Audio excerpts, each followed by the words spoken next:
Hello, welcome. This is episode 89, Healing After Heartbreak. I'm talking you through 6 things that helped me find happiness again after the deepest, darkest days that I had over super brokenhearted experiences that were painful, left me feeling lost and disconnected from the world. Eventually, I found myself back to connection and being healthier and happier, and I'm hoping that these things that I did will be able to help you on your journey as well. Have you ever felt held back by self-doubt, whether it's speaking up in a meeting or connecting with others or simply just believing in your own worth? Well, you're not alone. Welcome to the Crazy Confidence Coach podcast. I'm Heather Edwards, Master Certified Life Coach, and my goal is to empower you to step into your most authentic, confident self. Here, you're going to discover practical strategies and powerful insights to help you improve your communication, deepen those relationships, and elevate your self-esteem.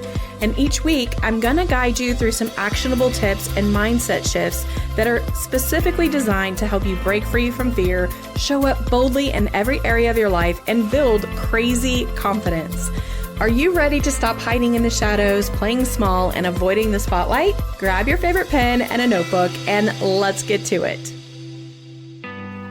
If you turn on the news or if you talk to a neighbor, you're more than likely to find someone who has gone through the loss of a child, maybe the death of a loved one, or maybe you lost your home, or maybe you're in the middle of a divorce, or maybe you have a health opportunity like cancer or some kind of diagnosis that is scary and truly puts you in a place that you are lost and cannot figure out where to go. So heartbreak can come in so many forms, but here is the crazy part about it, is that each kind of heartbreak comes with very similar outcomes. You can be left feeling lost or hopeless and without a direction or not knowing what to do or how to do it. When I found myself in one of those seasons, even as a woman of faith, I found myself questioning my faith. I came home and screamed and cursed God and really questioned everything because I was so lost. We lost 3 children to miscarriage, and then shortly after that, I was diagnosed with 2 cancers and told I needed to have a hysterectomy, a radical hysterectomy at that. And that fate finalized my chance to ever birth my own children or birth children for my husband. I was completely heartbroken and lost and did not know where to turn. But today, as I'm looking out at the landscape and I'm seeing so many people hurting and not know where to go, especially people who do have faith and don't know where to turn, even when they know God and know that He loves them, it can still be very difficult as a person of faith to know what to do. So I just wanted to share today some tips that I gift to you and to other people that are finding themselves in heartbreak or finding themselves with someone else that they know that is really in heartbreak. And hopefully they will help you the same way they helped me over the years. Number 1, take time to feel all that you feel. And if you are supporting someone, allow them to feel what they feel. Even if they're feeling something and it hurts you, giving them the space to process or feel the feelings is super important. You or they can feel sadness or grief or anger or pain, emptiness, being lost, feeling scared, being really tired and exhausted, feeling frustrated, feeling mad at the world, and feeling like giving up. There are so many different things that you might feel, but feeling them and allowing the pain and all the feelings to come up is so much better than trying to tamper them or not allow them to go through your body. So when I say allowing it, all I'm saying is not resisting what you're feeling. You're just allowing it and giving the feeling permission to flow through you, not stick with you. That doesn't mean you're saying, I don't want to feel this anymore. I'm going to feel it and be done with it. But it's just giving yourself the space and the energy and the ability to process it. When I help my clients process feelings, I'm simply having them put their hand on their heart. I'm asking them to name the feeling, to think about what they're feeling and name it, whether it's anger or sadness or whatever it is, and to just really feel their body. What is that feeling in their body? Does your chest get tight? Does your body start to sweat? Do you get flushed? Do your heart palpitate? What is happening in your body? It's really good if you can have your feet on the ground and just be grounded and feel whatever it is that you're feeling and allow it to go as long as it wants to go. This can happen in short bursts or it can happen over long periods of time. There is no right or wrong answer here. Just take the time to feel all that you're feeling and feeling it to the fullest and allowing it rather than pushing it down. Number 2, I encourage you to find a person to share with your feelings and to share your thoughts and to lean on during this journey. When you are in heartbreak, it is super helpful to have a friend, a grief group, maybe a women's group, a church group. Maybe you go to your pastor. Anyone who is capable and able to support you while you're in this time of healing. This doesn't have to be someone that's there 24 hours. It can be someone that is a phone call away. It doesn't even have to be someone that lives in your state or in your community. It can be a friend from far, far away. It simply needs to just be established, and you can ask somebody. I really am searching for someone who is going to be there for me when I need them, when I need to lean on someone, and that could look like a phone call. That could mean I just want to call and be able to cry. That can mean I just want to come and just scream and yell and whatever and get the feelings out. Whatever it is that you're needing and what you need to have help with, ask people or a friend or a spouse or someone if they are able and willing, capable to be up for that task. The other piece of this I'll say is that when you are looking for people to help you through a journey of healing or heartbreak, it doesn't even have to be one single person. There can be different people for different parts of your journey and or at the same time for different assigned tasks or things that are important. You might have a neighbor who is making meals to help you get through losing a child, but you also may have a friend that you pray with and that you are able to be open with and share true open feelings with. And those may look different, but it's important to have those people in place because over the time of healing and grief and what you're going through, it's important to be able to reach out to those folks. Doing it alone is never going to be the best bet. That doesn't mean you won't have alone moments, but having someone to reach out to will be exponentially helpful for you when you are in a situation and you need help. I don't want to discount here the importance of prayer and the importance to pray for guidance and asking for God to give you the right people to fill these spots. Now, if you truly pray for guidance and you remain open, God will send those people to you. And I just shared with you a few seconds ago how upset I was with God when I was going through my dark heartache. Just because you are upset with God does not mean there has to be separation from God. He understands you, He understands your heart, and it is okay. What I have learned time and time again, when I let go and I let God steer the wheel, I'm always better off.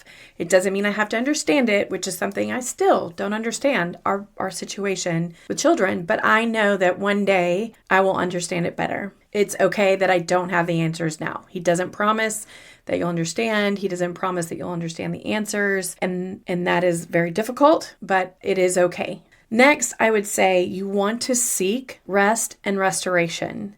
Both rest and restoration are necessary for you to find happiness again. And it is true that rest will help you restore. So even though they sound very similar, they are very different.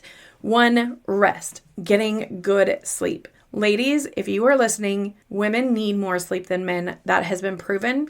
There is research out there that shows that women need more sleep than men. I've spent most of my life feeling guilty for sleeping longer than men and not getting up as early as people that I knew and men that in my life, and I have stopped doing that.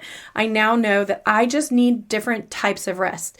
So especially when you're in heartache or if you're in a time of trauma or a time of health crisis, the most important thing for you is to get rest. When I talked to my oncologist and I said, what is the single most important thing I can do for myself to make sure that I don't die from my cancers? Her answer was rest. So God says to rest as well. So it's just so interesting how rest we put it aside and we don't count it as important because it's so easy to get rest. Well, it's easy and it's hard, right? If you have kids and you have work and you have all the things, it is hard to get rest, but make it a priority. This time in your life, it's very important to get rest. Your brain, your body, your cells in your body, everything needs rest for your heart to heal. You may need to gently ask yourself to do something more than you're doing, and that may look different than rest. And let me tell you what I mean by that. When I was in this time of super darkness and heartache, I had a hard time getting out of bed. But I remember having to gently tell myself, you've got to get out of bed and take a shower. If that's all you do today, that I want you to do that. And listen to that gentle nudge for restoration, because taking a shower is important too. And I kind of giggle, and you may be a person who's in really deep hurt right now, but I will tell you, a shower is restoring. It washes away a lot of things, and I'm getting emotional, but I want this to be real. Allow yourself to restore and seek rest, and part of that will be taking care of yourself, like washing away your troubles and being the best you can be in that moment. That doesn't mean you're trying to work harder or do more or be a star. It is literally just for you to restore and take care of yourself. And that may look like getting a massage if that's something that's helpful for you. It may be listening to healing music. It may be shutting your bedroom door and reading a book. It may be spending time in prayer and meditation.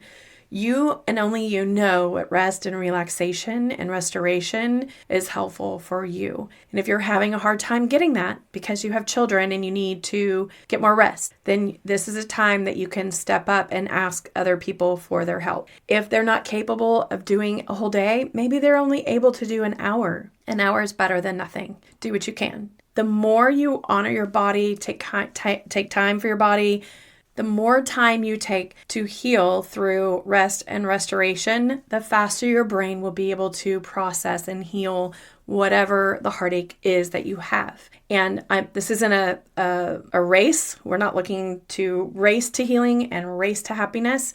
We actually want to use as a gentle process for healing, and that will require some of us to be still and take quiet time versus going harder and longer. Number 4, I will encourage you to seek your truth. And what I mean by seeking your truth is I want you to really think about naming what has happened and getting it out of your brain. Journaling, speaking to a therapist or a coach. Recording a private video journal may be an option. Allowing your thoughts that are going on in your brain because they're fast and furious. When we have heartache, when we're lost in the thick of that heartache or that trauma of what is going on or what is happening in our lives, we can have uncontrolled mind drama. And I don't mean this in a negative way. I just mean that your brain takes over and you no longer have control of it. Getting it out of your mind by writing it down or journaling it or putting it in some sort of physical form where you can allow it to be there and not inside your brain. It gives your brain space to heal, and in the short term, it simply gets the words out. It helps you find what's happening inside your mind. And at first, you don't want to go over that and evaluate it. You don't want to think about these thoughts are leading to these feelings. I don't recommend that you really spend any time on that. If you're a person who knows the model, which is something I use when I coach, your thoughts create your feelings create your actions create your results. That's great when you're healthy and happy, but when you're in the middle of heartache, this is not the time to necessarily evaluate your thoughts that deeply. In the initial stages of heartache, you want to just seek your truth. What is true for you in this moment, but get it out of your brain, and that is helpful. The other thing that's helpful of getting it out of your brain is that over time, as time marches on, you will be able to see either growth and healing happening naturally through your thoughts that are in the journaling that you're doing, or you will find that you're more stuck and you're not having a natural healing process. And that is where you would get your signs for getting help and finding a professional to help you process it differently. And then as you move on, then you can decide, do I need therapy? Do I need a coach? Do I need to join a grief group for a year? Whatever it might be. And when I say heartache is different for everyone. And I mentioned grief, and I mentioned trauma. But again, it looks different for everyone. Whatever your heartache is, there are different ways that people can deal with different heartaches. Seek that help if you need it. Number 5, take it one day, one step at a time.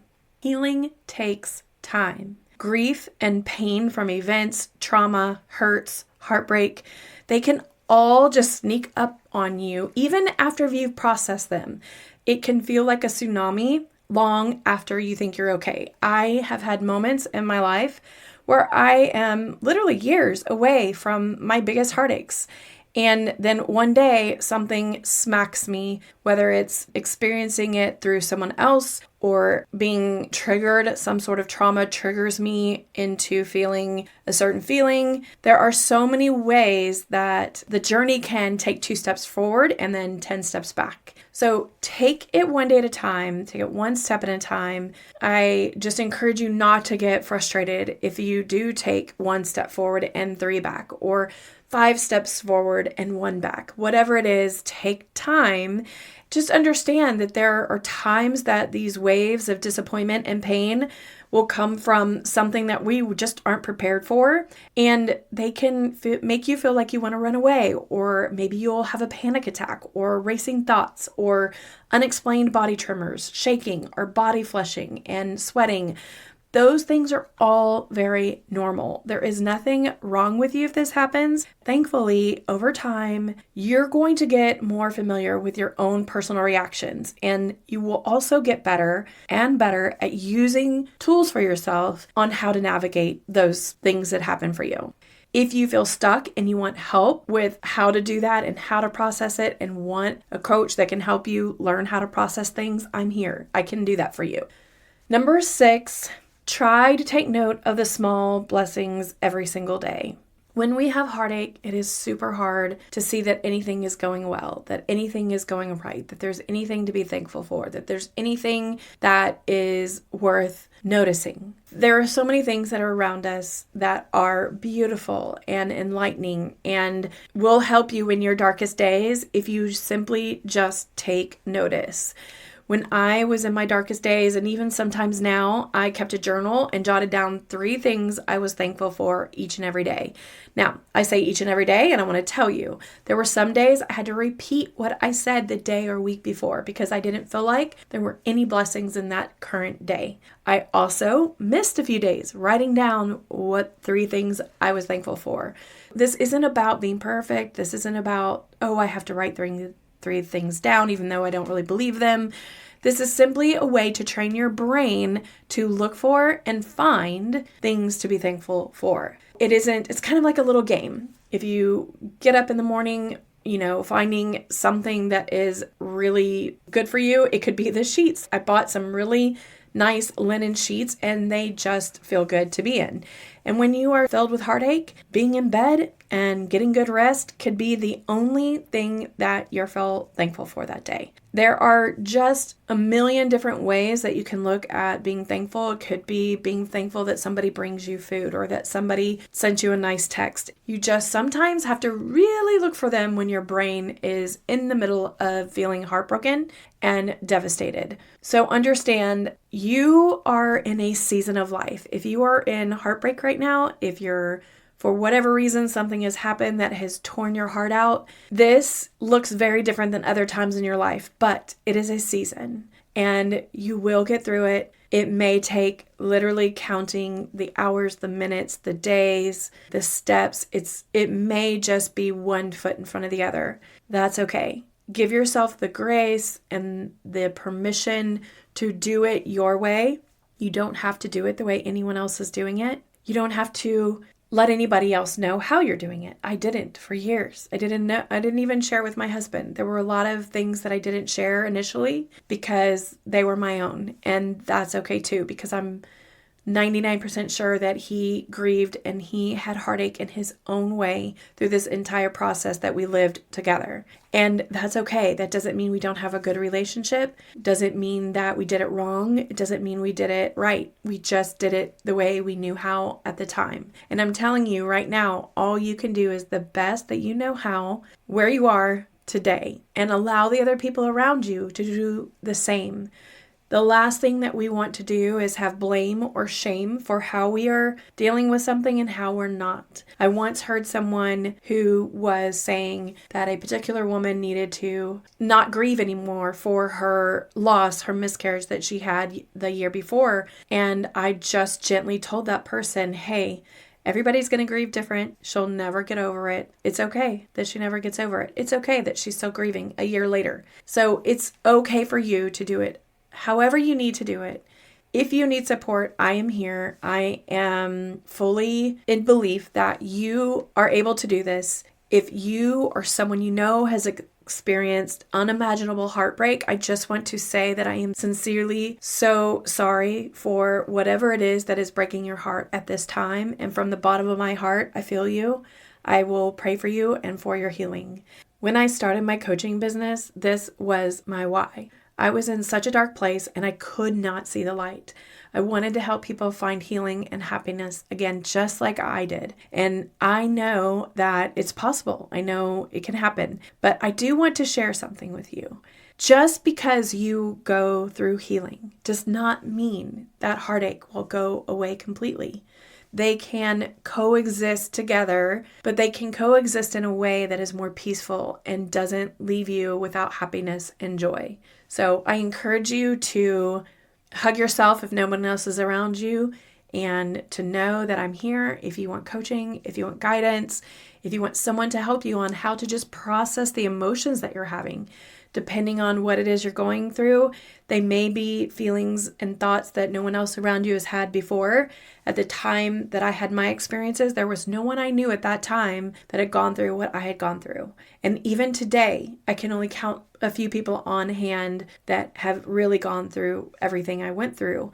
And that's okay too. But I can tell you that you're not alone. There are people that are ready and waiting to be there for you and care for you, and I am one of them. I wish you the very best, and I will see you next week. Thank you so much for hanging out with me today. It has been a blast. I would love for you to do me a huge favor and either go leave a rating or a review. And if you really love the podcast or you've learned anything at all, please pass it on to a friend or a family member that might enjoy the podcast as well. That's how I grow, and that's how I'm able to continue bringing you content. If you are interested in coaching, just go to thecrazyconfidencecoach.com. You can sign up for a free discovery call there. Thank you so much for being here. I hope to see you next Tuesday so we can build our crazy confidence together. Love you big.